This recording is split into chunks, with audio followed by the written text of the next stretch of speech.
بسم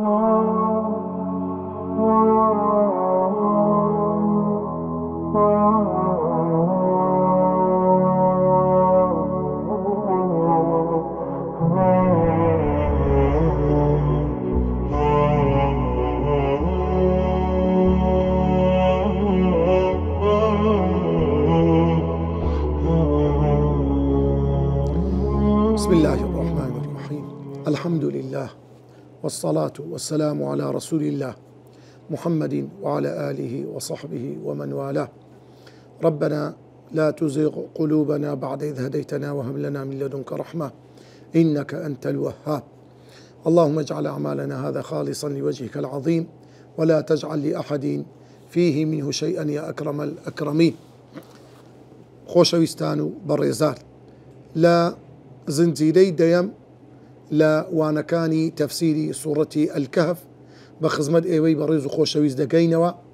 ئەوڕۆ دەگەینە بەشی ئاەتی ژمارە 54 هەتا ئاەتی 59 لە خزمەت ئەو 5 ئاەتە پیرۆزە دەبێت. شی دەکەین و باسی دەکەین و تەوەر بە تەوەر دەچینە خزمەت ئەو کۆمەڵە ئاەتە پیرۆزە. تەوەری یەکەم پەیوەندی بە ئاەتەکانی پێشوو. لە ئاەتەکانی پێشوو خودای گەورە سوبحانەهو وتەعالا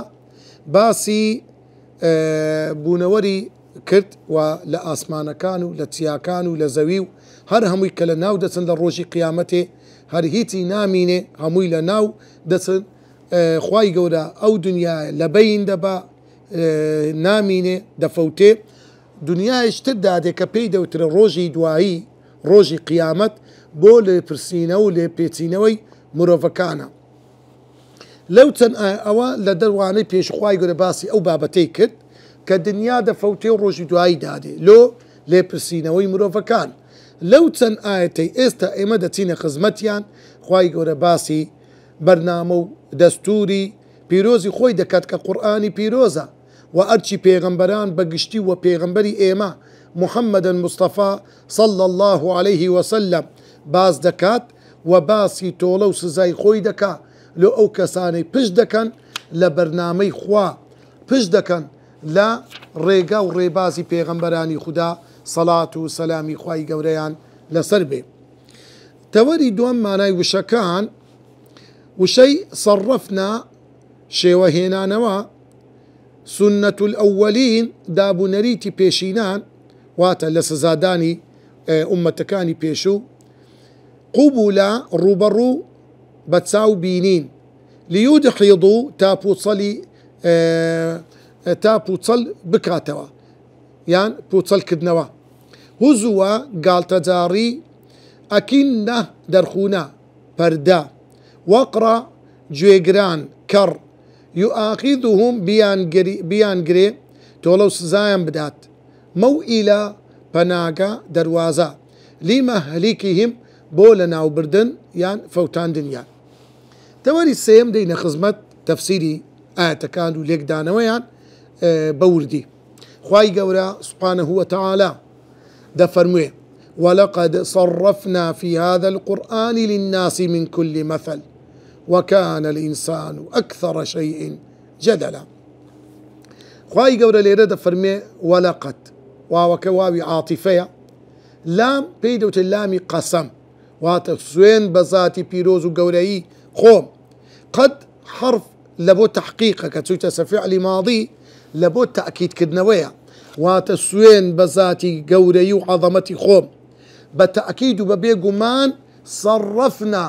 ئێمە بە چەندین شێوە و شێوازی جیاجیا في هذا القرآن لەو قورئانەدا هێنایتمانەوە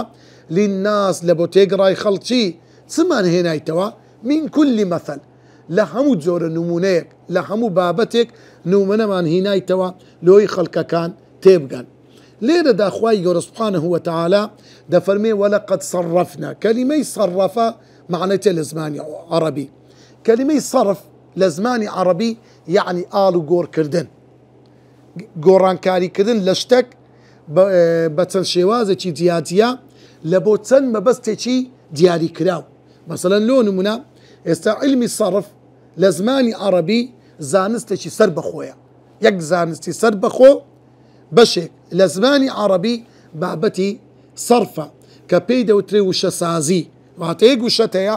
ئەو وشەی ئالوگۆڕ دەکەی ئەو وشەی ئالوگۆڕ دەکەی بەڵام لە بۆ چەند مەبەست و مەرامێک مەسەڵەن لۆ نمونە وشەکمان هەیە کەلیمەی فتەحە فتەحە یانی کردنەوە فعلی ماضیە هەمان وشەی فتەحە بە هەمان سیغە و شێوازی فعلی ماضی دەرێ فتەحە عینەن فعلی ماضیە بەڵام کردیتمان ڕوباعی تایەکمان زیاد کردیە فتەحە محەممەد البابە کەلیمەی فتەحە لێرە لە بۆ مبالەغەیە واتە زۆر دەرگای کردەوە یان دەرگاکەی زۆر بە زەحمەت بوو بەڵام ئەو کردیەوە وشەیەکی کە عینەن فعلی ماضیە فاتەحە عینەن فعلی ماضیە لە فتەحەی هاتووە بەڵام ئەلفێکمان تێدا زیاد کردووە فاتەحە محەممەد عەلیە کەلیمەی فاتەحە معنای چییە؟ یعنی مفاتەحەی کرد واتە لە بابەتێک دەستیان بە گفتوگۆکردن کرد کەواتە فتەحە یعنی کردنەوە فتەحە کردنەوەی شتێک بە زەحمەتی یان زۆر ئەنجامی دابی ئەدی فاتەحە واتە دەستپێک و دەستپێکردن چوونە ناو بابەتێک هەن زمانی عەرەبی چەند دەوڵەمەندە دەبینی لێ وەلەقەد سەڕەفنا ئێمەش ئەی عەبد و بەندەکانی خۆم خوای گەورە دەفەرمێ بە چەندی شێوازی جیاتیا نمونەمان لۆ ئێوە هینایتەوە لێ بزانە بە بانک ئەو شوێنی ئاڵوگۆڕکردنی پارەیە پێی دەوترێ مەسرەف یعنی بانک واتە ئەو شوێنەی کەوا پارەی لێ ئاروگۆڕ دەکرێت کابرایەک دەچی پارەی عراقی دەبا مەسەڵەن ڕیالی سعودی وەردەگری دەستە بانقەچ کە ڕیالی سعودی دەبا دۆلاری وەردەگری لە جێش کە دۆلاری دەدا تومەنی وەردەگری ئەو ئاڵگۆڕکردنی شتەکە یعنی نەفسی درا و پارەیە بەڵام شێوازەکانی جیاجیایە کەواتە ئەو پێی دەوتێت سەرف لێرە خوای گەورە هەروەکو دەفەرمی وەتەصریف الریاح ئێمە ئاڵوگۆڕکردن دەکەین بە با جارێک لە ڕۆژ هەڵات هەردەکە جارێک لە ڕۆژ ئاوا جارێک لە شیبالەوە دێ جارێک لە جنوبەوە دێ هەر بایەک لەو بایانە بە مەبەستێک هەڵدەکا لۆ ئیش و کارێکی دیاری خۆی هەیە هەندێک با هەورەکان کۆ دەکاتەوە زەختیان لێ دەکا و باران دەبارێنی هەندێک با هەیە هەورەکان پەر دەکا هەندێک با هەیە پاڵ بە هەورەکان دەنێ کەواتە وەتەصریف الریاح ئاڵوگۆڕکردن و هەروەها گۆڕانکاریکردن لە چی لە بە ئاراستەیان بە ئیش و کارەکانیان لێرەش خوای گەورە دەفەرموێ وەلەقەد صەرەفنا في هذا القرآن للناس من كل مثل هەموو نمونەیەک شێوازی جیاجیای لە بۆ دەیدینەوە یەکێک لە بەشەکانی قورئان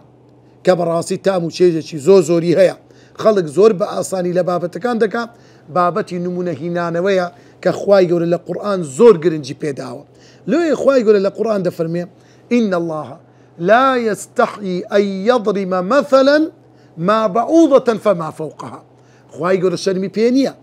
ئەگەر نمونە بێنتەوە بە پێشکەیەک یان ئەوەی لەسەر پشتی پێشکەکەیە کە بە چاو نابیندرێ و زۆر وردە خوای گەورە بە هەموو جۆرێک نمونە دەینتەوە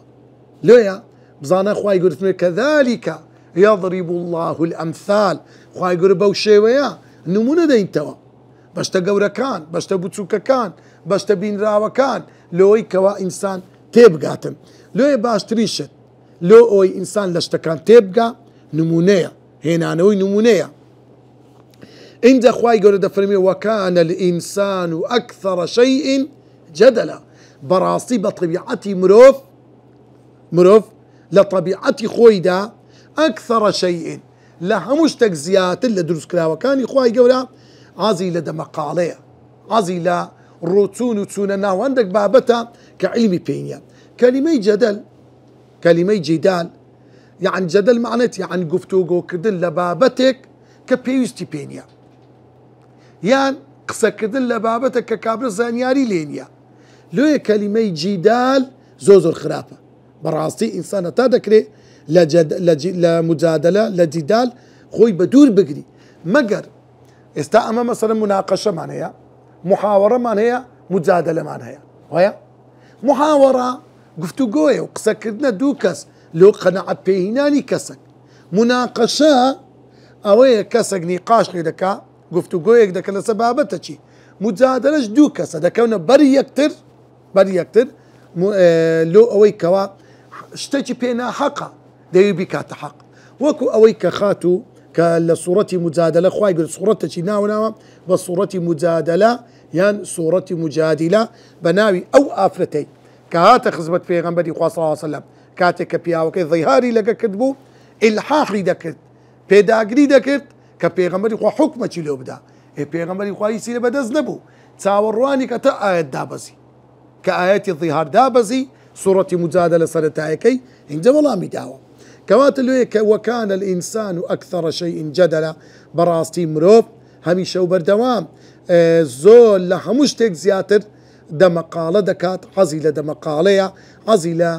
چوونە ناو بابەتێکە کە پێویستی نییە زۆر گرنگ نییە ئەوەش بەڕاستی سفەتی ئینسانی زۆر خراپە ئینسانی ئیماندار کاتێک گەگەیشتە حەق کە گەیشتە ئەو شتە ڕاستە ملکەز دەبیت و هیچ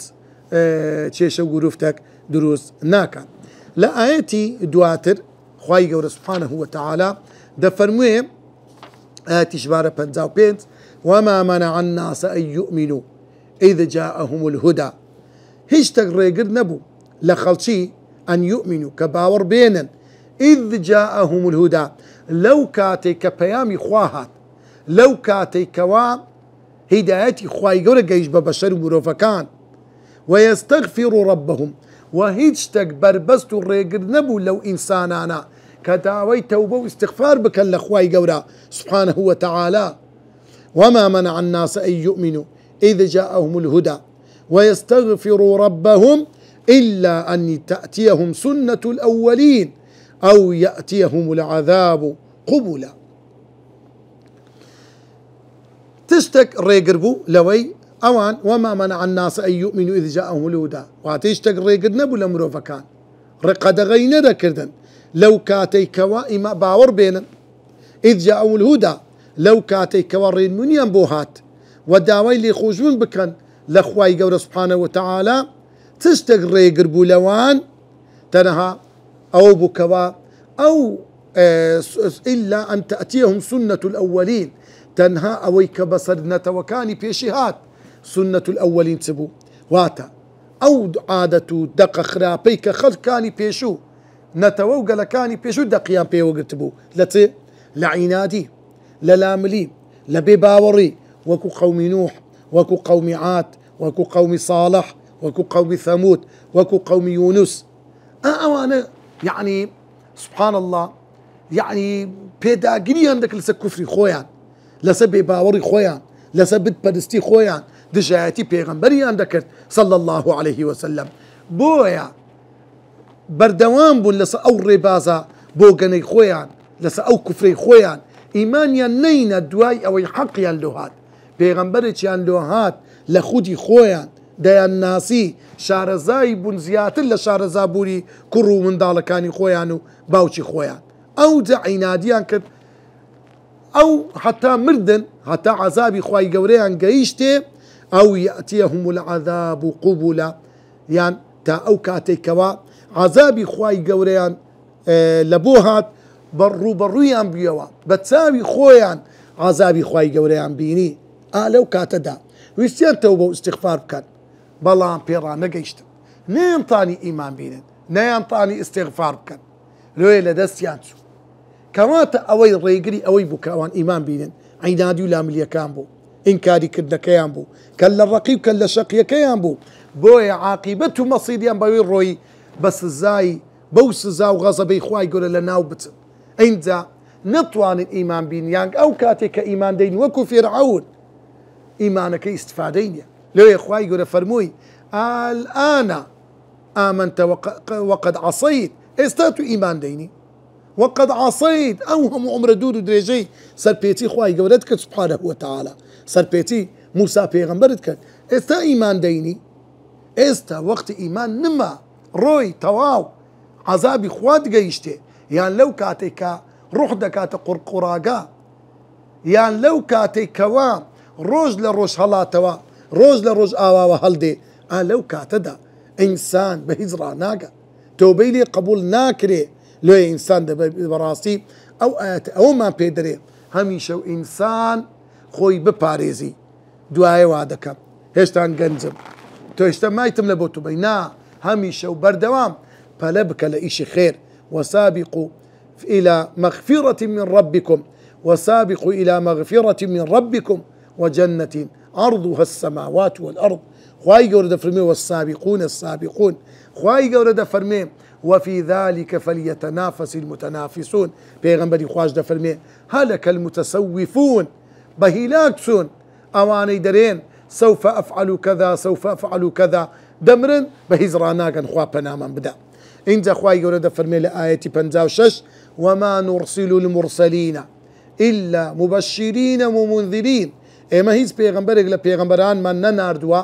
وما نرسل المرسلين هيز بيغنبرك لبيغنبركان من نناردوا أي محمد إلا لبو دوكاري زور قرق نبي إلا مبشرين إلا لو أويك أوان مجيني بخش بن مجيني بدن بچه با هاولاتي وبأمته قلكاني خويا إلا مبشرين مجيني بخش بن مجيني بدن بوخلك مجيني بتسبدن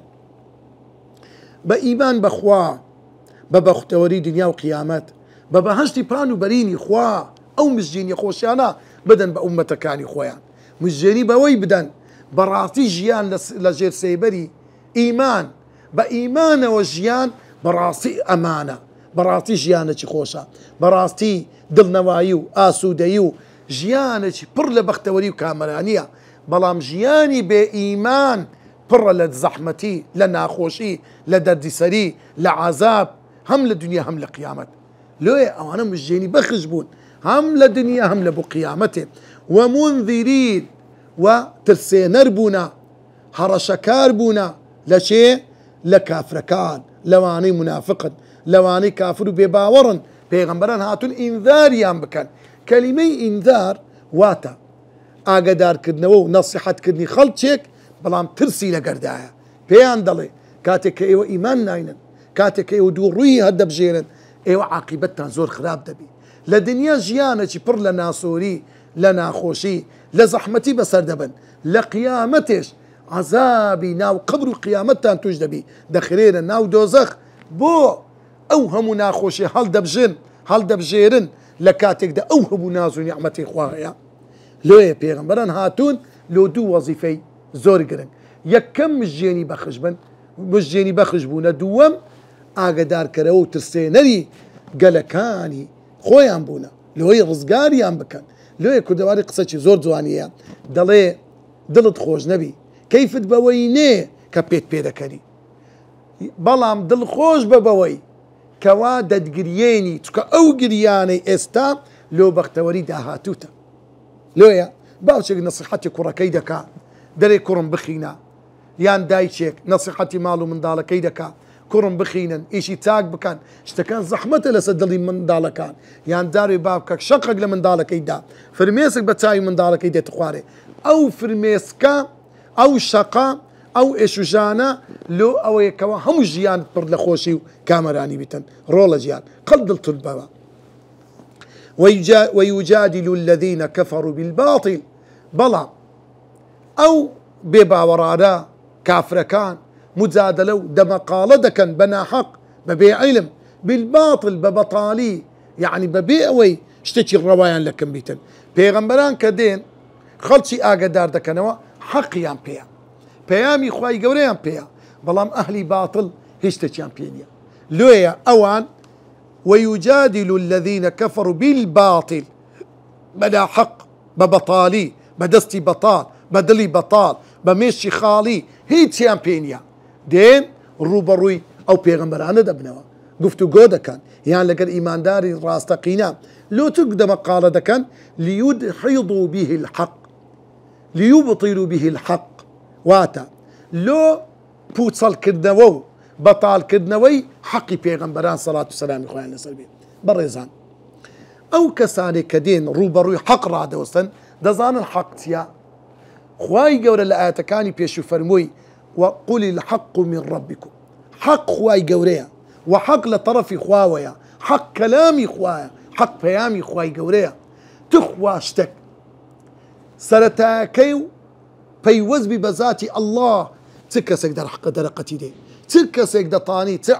چ کەسێک دەتوانی ئەو حەقەی بەتاڵ بکاتەوە پوچەلی بکاتەوە ئەو حەقی خوایە لێ خوای گەورە دەفەرمێ وەقل جاء الحق ئەوە حەق هات وزهق الباطل بەڵام باطل پوچەل بووە زەهق کۆ ئینسانێک دەمری ڕوحی لە بەنامینێ باطیلیش ئەو هە دەپوچێتەوە دەتاوێتەوە نامینێ و لە بەین دەچی و دەفەوتێ بەڵام حەق هەمیشە و بەردەوام لە بەرزیدایە لە گەشە و نمادایە بەرەو زیادبوون و زۆربوونە لێیە ئەوان دێن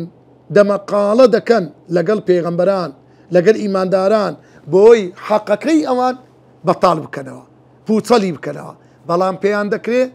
نەخێر وەکو پێیان نەکرا پێشیان ناکرێ ئەهان خوای گەورە دەفەرمێ يريدون ليطفئوا نور الله بأفواههم ويأبى الله إلا أن يتم نوره ولو كره الكافرون ئەوان دەیانەوێ بە عەقڵی پوچەلی خۆیان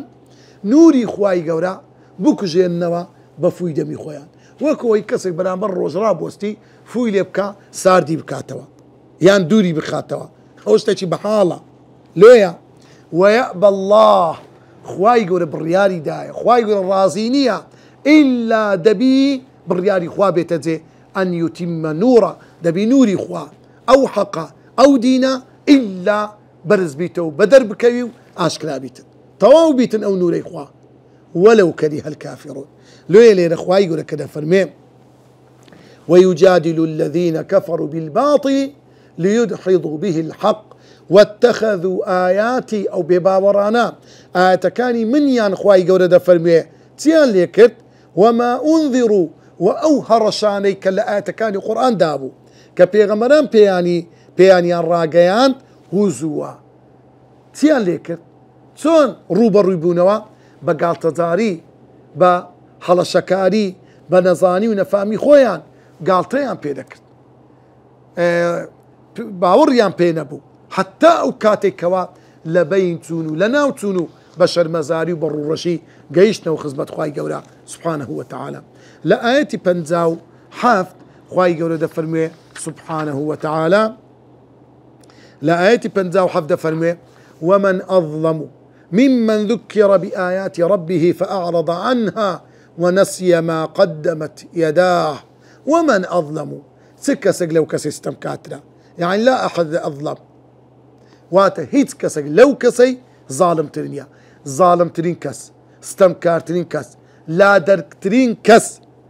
لهم حق الرواوي يكشيا ممن ذكر بآيات ربي أو كسي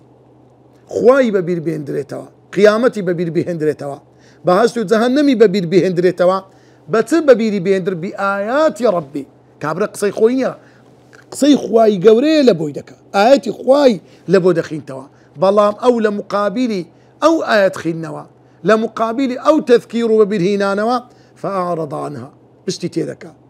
رويت لورد جيري ونسي ما قدمت يداه لبيري خوي دباتوا ونسي لبيري تسوا ما قدمت يداه أوي كوا لو دنيايا أنزامي داوا لو دنيايا قنا كان خوي لبير خوي دباتوا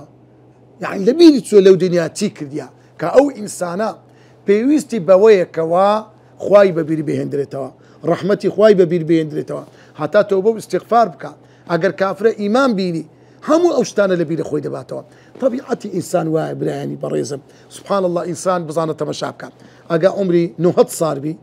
اجا بيبري اري عمر تسندا دري والله يوابزان محشتاو نو صالو نو مانجو دروجم يعني لو دو سي مانج عزناك من نهت صالو يعني زود دار كابر ده مقالتك لو تسن مانجك لعمري خوي قد كاتوا لو بز اون قناعات بخوي بيني بري من هشتم مايت هشتم مردله من دوره هشتم زاحيلا سبحان الله بس انا انسان تن غافله ليه او انسان هميشه وبردوام شت لبي خوي دباتوا خوي ده خافليني خوي ده جوزيني حاشاتي ايوي برز بلام والله دبي امد تاكيد بزاين او اخوي يقول برياري لصداوه هاد برياري خوايا اگر امر فرماني خواي يقول هات زي لو كسك بمري بخواي دمري لويا انسان دبي زور اقدار بي هميشه وبردوام لا آمد باشي دابي لو أو قبر قيامتك لبوي دروا إن خواي يرد فرمي إنا جعلنا على قلوبهم أكنة براستي إيما بهوي أو قداخو تاوانانيان بهوي أو روار جيرانيان بهوي أو إنسانان ساو مان دايتي جيت كمان دايتي زبان مان دايتي ضل مان دايتي عقل مان دايتي بزانا أو بزل خودي خوي إنت كتابي آسماني بيامي خاص مان لو روان كرديا پیغمبران مان لو نارديا دواي همو أوانا سبحان الله إنت هري خراب دقدي ببيري ده هندتو جي خوي دقري روي خوي لي ورد جيري باشا أو إنسانتي يا ربي أو مخلوقك زور عجائبة لويا أو إنسانا ما دواي أوهمو آسان كاريا لبوي هر رو ورد جيري أبش دكا لويا براستي أو إنسانانا إيما بهوي قناه تاوانا كانيان جعلنا على قلوبهم بس الدليان من داهينا أكنا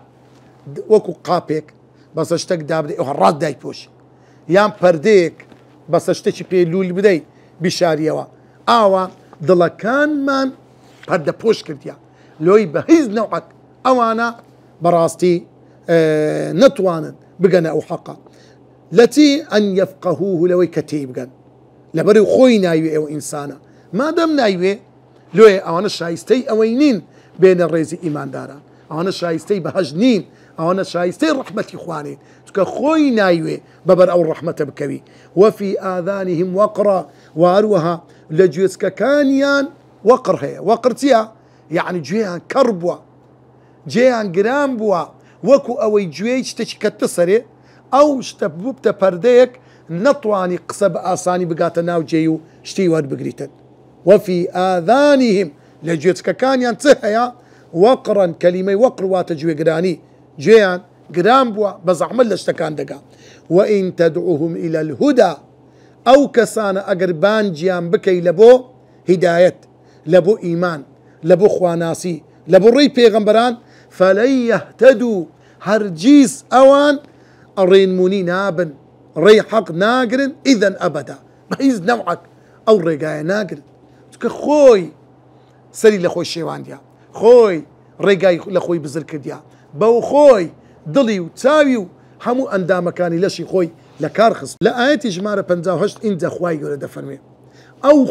خدايا چي بي رحمو بي بزينيا حاشا لبو أخوايا نا أي پیغمبري خوا وربك الغفور ذو الرحمة خوا پروردگاري تو الغفور لي خوش بوا زور حزدكا عبدكاني بندكاني اگر گناه تاوانيان بقدراي پرپرگي آسمان بي اگر گناه تاوانيان بقدراي آسويكاني آسمان بي اگر گناهيان بقدراي قرصاي عردو آسمان بي اگر توبه بكد ايمان بينن وربك الغفور پروردگاري تو لي خوش بوا ليه خوش دبي وذو الرحمة خاوني رحمتي ذو الرحمة خاوني رحمته يعني خواي يورا سبحانه وتعالى كاتي كوا پردي بصدري وان داهي ناوا لب أونية نابهوي خو قناح خويتيا بخوين أو رقيان هرب جادوا أجينا خواي قورا هر كسك روب كات أخوا هر كسك روب كات أخوا إيمان بيني توبي بك وربك الغفور خواي قورا ليه خوش بو لبو قناح باران ذو الرحمة وخاوني الرحمة لو أو كساني ككافر بباورن أجر إيمان بين الخوار رحم بوانيش دكا وليش يان خوش دبي لو يؤاخذهم بما كسبوا أجر خواي قور سبحانه وتعالى بهوي قناها كانيان توليان ليب كاتوا يؤاخذهم واتطوليان بليب سينتوا بهوي قنا بما كسبوا يعني أجر خواي قور توليان ليب سينتوا بما كسبوا أو قناحانك أوان ديكن لعجل لهم العذاب هرزو خواي قول السزايدة دان هلا دي دياي بلام خواي قول وانية لبري خواي قول غفور ذو الرحمة خواي قول وربك الغفور ذو الرحمة لويا أقر كسي يقناهي بكاد بايا يك نقطة الرجل سن يتسواني بايا ها ايما الرجل تنقنا حدكي أقر رجل دا قنا حدا بودا نقطة حفتي دبو حفتا قن نقطة ما نجي دبو سيصد نقطة الرجل أدي صالي أدي همو عمرت سبحان الله أو إنسانا رجل هذا قرأ لو يكشي لبياتا كان دليم سباز لو أو خداي كإما جناح عندك إن جناح كان من بونينيا والله أجا جناحي إما بوني هبايا هيت كسر نيد توان لتنش من دامنيش كابرا أرقشي دكا يعني بوني بن هنجري دي دول الروتان بوني قولي كيدي بيزاري دبري كاكو تسيلونات خود بقوري أدي أجا جناح كان مبوني بهاد بايا تي ما عندك تن زحمت بو تن ما يشر مزاري بو خواي قول ستري كردينا بزانا لويا اگر هر کسی یک گناحی بکرد باید یک پوینت لهزار درجه چاوبان بهاد باید خواره ها بماوی چند سالی کس بچاو ندما هموی دبا دبوا شوکورو هموی دبوا کوره دبو اگر بهوی هر گناحک انسان یک دماری را بکرد باید خواهی گوره یک دمار باشا يعني بزانه او إسانتي لي دهات نيوي او خلقا شلو كوره دبو بلام لخير خواي قول سبحانه وتعالى حليمة واتب الصبر خواي قول تولنا كاتوا كاتك كإنسانك نفاميك نزانيك دكنا خواي قول او كساني استمكارت او كساني ككافر بيباورن لدنيا ديان جيني لقيامته انزلوا يدخليننا واقدي دوزخ خوابنا ممدا بل لهم موعد بلكو خواي يقول له هم او بيباورو قناع بارانا موعدو كاتو بلينيشي روجي دياري كراويان لبو داندراوا كاتي مردنو روجي قيامتا لن يجدوا من دونه موئلا هرجيس اوانا هيت پناگيك نابي النوا دقل پناگي خواي يقول نبي من دونه دقل پناگي خوا دقل رحمتي خوا دقلو پاريزگاري كخوا لبو ايمان داراني داناوا هيت پناگيك ديا دبيني للروج قيامته او دنيايا تاريك دبيت سبحان الله او دنيايا تنقى او دنيايا هيت هوراز لشيوي تشيديا يقوم اونيا انسان بخواتوا هيت داريك نيا انسان بستبسيبري يق طالجيا نيا هيت تقنيا سبحان الله بلام لو روجدا خواي يقول لبو ايمان داران لجير عرشي خوي سيبرتي داناوا لبو ايمان داران دسنا جير سيبري او عرشي خواي قورا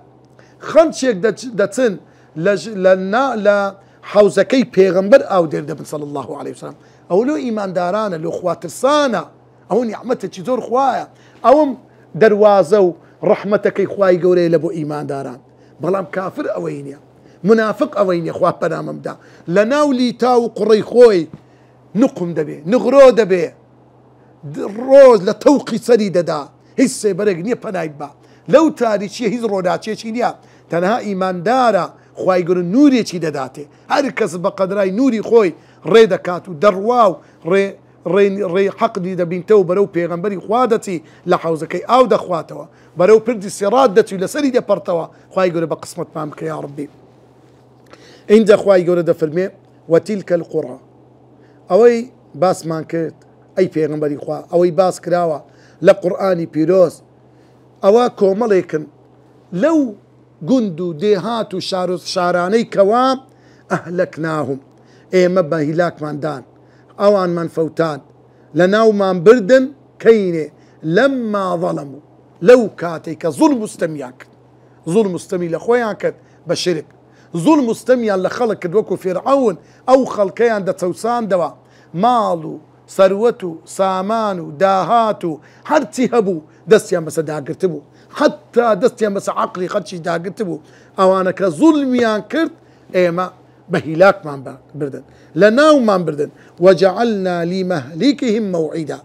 ايما لو بهلاك توديوان كاتي دياري كراو من دانا او كاتي كعذابيان قيشت سريع بهزنا وعقرانا وينبو لويا كاتي كعذابي خوا بصر هر ملتو قلك هاتبي عذابي خواي قورا ردبونوي نية بهزنا وعق يا كوسر عذابي خواي قورا مسداتو خواي قورا لناوي بردون خواي قورا عاقبتي هم ولا اكفان خير بك ان شاء الله استادينا توري تسوارم سودو بندالين زراوكاني او تسن آية بيروزا يكم تاكترين شێوازی تێگەیاندن و فێرکردن نمونە هێنانەوەیە دەما قاڵەکاریشی نادروستە ئەگەر بەبێ زانیاری بێت و بۆ خۆسەپاندن بێت و ڕەچاوی ئاکار و شێوازی گفتوگۆ نەبێت بەڕاستی زۆر ترسناکە زۆر خراپە ئینسان دەبێ خۆی لێ بپارێزی خاڵی دووەم زۆربەی مرۆڤەکان تا تووشی ناخۆشی و زەحمەتی نەبن خدای گەورە ناناسن و ناگەڕێنەوە بۆ لای خوای گەورە کەوا بوو بۆیە خوای گەورە تاقیکردنەوەی داناوە تاقیمان دەکاتەوە بە ناخۆشی و نەخۆشی ئەوەش وەک ڕەحمەتێکی خوای گەورەیە تا مرۆڤ بگەڕێتەوە و پەشیمان بێتەوە یاخود گوناهەکانی پێ هەڵوەرێت ئەگەر ئیمانداربی کاریگەرترین هەستەوەر چاوەکانی مرۆڤە لۆیە خوای گەورە سوبحانەهو وتەعالا شتەکان دەخاتە بەرچاوی مرۆڤ خاڵی سێم ئەرچی پێغەمبەران موژدەبەخشی و هەڕەشە و ترساندنە بەڵام موژدە لە پێش ترساندنە وەک پێویستە موژدەبەخشیەکەی زیاتر بێت لە ترساندنەکەی بێ باوەڕان کە کوفرەکانیان هەمیشە بێ بنەما و بێ بەڵگەیە خاڵی چوارەم گەورەترین ستەمکار ئەو کەسەیە کە گوێ لە ئامۆژگاری و فەرمانی خوای گەورە کە گوێ بە ئامۆژگاری و فەرمانی خوای گەورە نادات ئەوەی ڕابردووی خۆی لەبیر بکات گوناه و تاوانەکانی خۆی پێکەم و سوک بێت چونکە دەبێتە سەرچاوەی هەموو ستەم و تاوانی و گوناهێک سەرچاوەی تاوانەکان لە تێکچوونی دڵەوە دەست پێ دەکات ئەو کاتەش دەرگای ڕێنمونی لەسەر دڵەکانیان دادەخرێت خاڵی پێنجەم خدای گەورە بە هەر گوناه و تاوانێک تۆڵە و سزای بەندەکانی خۆی نادات بەڵکو کاتیان بۆ دادەنێت مۆڵەتیان دەدات ئینجا دەبێتە پەناگە و پشتیوان بۆ ئەوانەی دەگەڕێنەوە و تەوبە دەکەن خوای گەورە لە پەنای خۆیان دەگریت و خوای گەورە پارێزگاریان لێ دەکات تەوەری پێنجەم ڕوونکردنەوە یەکێک لەو ئاەتانی کە تیشتی خراوەتە سەر بابەتی نمونەیە الأمثال مثل طبعا خوای گەورە سبحانه وتعالى لە قورئانی پیرۆز یەکێک لە بەشەکانی قورئانی پیرۆز کە لە زۆربەی یعنی بەشەکانی قورئان ئەویش مثلە الأمثال خوای گەورە سبحانه وتعالى بە چەندین شێواز نمونەی هینایتەوە حتى لە مەسائیلی عەقیدە و شرک خوای گەورە چەندین نمونە دەینێتەوە کە مشریکەکان بێباوەڕەکان زۆر بێدەسەڵاتن نمونە دەینتەوە مەسەلەن خوای گەورە بە مێش کە دەفرمێ یا ئەیوهە الناس ضرب مثل فاستمعوا له إن الذين تدعون من دون الله لن يخلقوا ذبابا ولو اجتمعوا له ئەو نمونەیەکە بێدەسەڵاتی وان وەکو خوای گەورە دەیان شوپێنی وەکو مێشک وەکو ئەو کەسەی کەوا مێشک لەسەری دەنوشتەی لێ دەبا ناتانی لۆی بژێرتەوە ضعف الطالب والمطلوب ئەوەی دەپەرسترێ و ئەوەی پەرسترا و ئەوەی کە دەپەرستیتن هەردووچیان ضعیف و لاوازن بێدەسەڵاتن هیچیان لە بۆ یەک پێ ناکرێ بەڵکو لە ڕۆژی قیامەتێ يلعن بعضهم بعضا بزانە ويكفر بعضهم ببعض هەندێکیان کوفر بە هەندێکیان دەکەن هەندێکیان لعنەت و تانە و تەشەر لە یەکتر دەدەن خوا پەنامەم بدە هەروەکو خوای گەورە نمونە دەیتەوە بە بەیت العنکەبوت کە خوای گەورە دەفەرمێ مثل الذين دەفەرمێ نمونەی ئەو کەسانی کەوا شەریک لە خوای گەورە بڕیاردەن كمثل العنكبوت وإن أوهن البيوت لبيت العنكبوت بزانا خوای گەورە نمونە زۆر نمونەی هیدایەت وەکو نمونەکان دەک لەبارەی شرک و ئیمان و عەقیدە و ئەو باوەڕانەیە بابەتانەیە هەروەکو خوای گەورە سوبحانە نمونە دوو پیا دەینتەوە رجلين أحدهما أبكم لا يقدر على شيء وهو كل على مولاه بزانا خوای گەورە نمونە دەینتەوە بە زۆر لە نمونەکان یان خوای گەورە نمونە دەینتەوە لە بۆ گەورەی قورئان کە دەفەرمێ خوای گەورە لو أنزلنا هذا القرآن على جبل لرأيته خاشعا متصدعا من خشية الله وتلك الأمثال نضربها بزانا هو نمونيك لقوم يتفكرون كوات أو نموناني كلا قرآن هاتينوا خوای گەورە لۆیە نمونەی هینایتەوە لەبەرەوەی بەڕاستی ئاسانترین ڕێگەیە بۆ تێگەیشتنی کەسەکان دەپاڕینەوە خوای گەورە عاقبەتمان خێر بکە خوای گەورە لە گوناحەکانمان خۆش بی خوای گەورە بە ئیخلاسەوە ئەوەی کردیتمان و ئەوەی دەیکەین و ئەوەی گوتیتمان و دەیڵین خوای گەورە لێمان قبول بکە وصلى الله وسلم على سيدنا محمد وعلى آله وصحبه أجمعين